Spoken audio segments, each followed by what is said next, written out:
As I mentioned, not touching here at all and touching here and here. So I'm just gonna scrape this and keep going until I reach this surface. And once I'm doing that, then I'm gonna use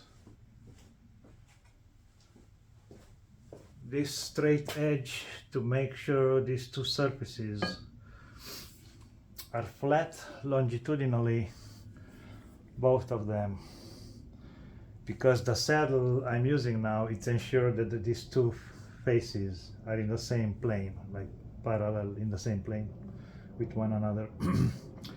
So I could stick a 1/1000 of an inch here under the saddle, so it's 10 thousandths here difference.